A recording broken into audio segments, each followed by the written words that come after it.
Hi, I'm Carla Budarak and welcome to Behavior Communicates. Today's episode is on the incredible 5-point scale by Carrie Dunn Byrne. And if you have not heard of this concept yet, you are missing out because this is a sweet tool that I use all the time.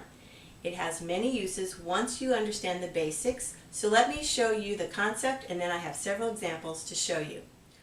The 5-point scale is simply a visual way to show 5 levels of something. You can sit down with your child and decide what each level means.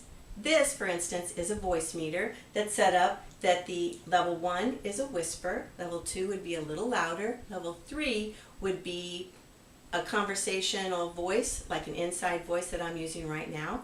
Level 4 would be louder than an inside voice, and level 5 would be screaming or loud talking that's appropriate for outside. What I like about this is I often use a paper clip that I can go up and down the voice meter, and I can show a student or a child, for instance, if they're working in groups, that they need to be at a level 1.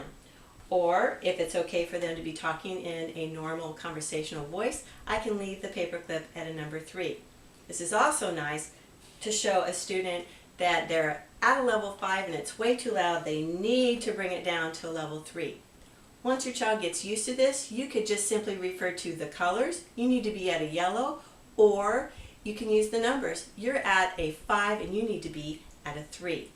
Now think about this. Shrink this down to a small size triangle that you could actually put in your purse, in the car, in your pocket, on a student's desk, and it would be much more available than something this size. You could even put it on a pen with the colors to show volume control and other things that I'm going to show you in just a moment.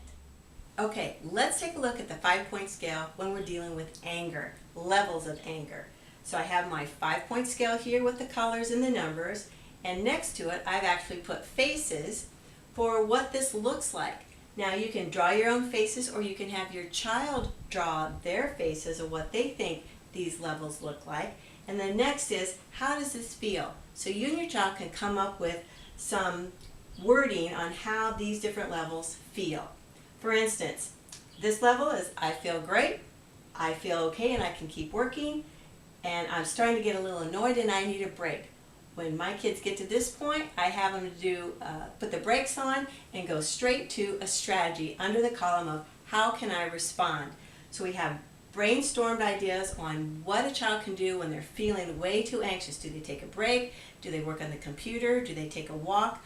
Whatever the strategy is and how they can respond, that's what you can put in there.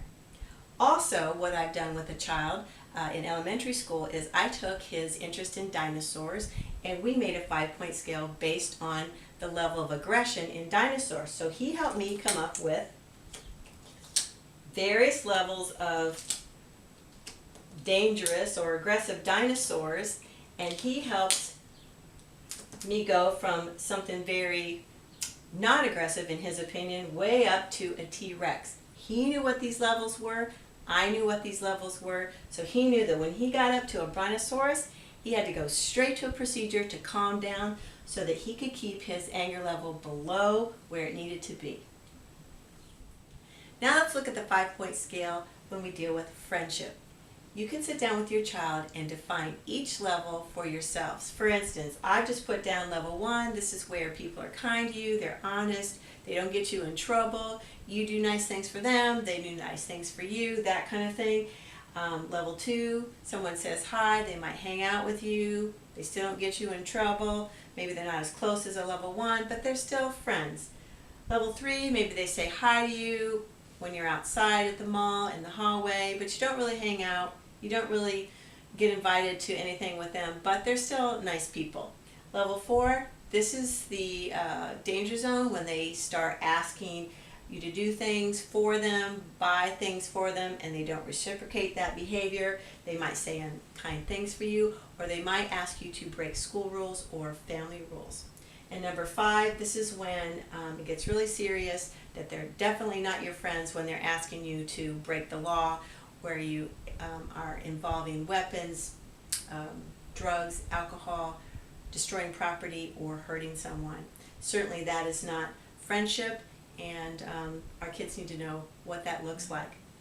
I had a situation with a little boy in middle school who happened to have Down syndrome, and the popular boys of the school invited him to sit at their table in the cafeteria. Well, they weren't really offering him friendship. What they were doing was basically using him. They asked him to go over and say sexually inappropriate things to the girls, and when he would do it, they would laugh, and then this little guy thought that he was being accepted into their group, and he thought it was great. Well, what we had to do then is sit down with him with the 5-point scale and let him know that these boys were asking him to do a level 4 or level 5 behaviors, and they certainly were not offering friendship. They were using him, and they were not being appropriate. So this really helped him see that these boys were definitely not his friends. And finally, I want to give you one last example that I think is very, very important. Carrie Dunn also actually wrote a book called 5 is Against the Law because she thought it was important enough to make it a book just in itself. But I want to show you basically what that is. Again, the 5-point scale. Our kids sometimes think that wrong is wrong, and all the things that you could do wrong all have the same value, and that's just not true. So sometimes we might need to use the 5-point scale to let them know that some things are a little bit wrong, like making a mess and not cleaning up, or borrowing something from someone that you know without permission, or things are really wrong that involve drugs, alcohol, weapons, destruction of property, and hurting someone.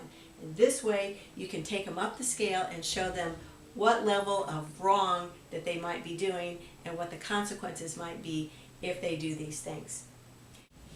You can see Carrie Dunn-Burren's book, 5 is Against the Law, at Autism Asperger's Publishing Company, and I have a link to that on my resource page. You go to that link, click on, and it'll take you to the website. You can take a look at all of her products involving the incredible 5-point scale. Thank you for joining me here at Behavior Communicates, where I help you and your child or your student get what you both really want and what you really need. If you like this video, give it a thumbs up and share it with your friends on Facebook, Twitter, and all your other media. And if you have not signed up for Behavior Communicates, please get on over and then sign up, and you'll get weekly updates just like this. I'll see you next time.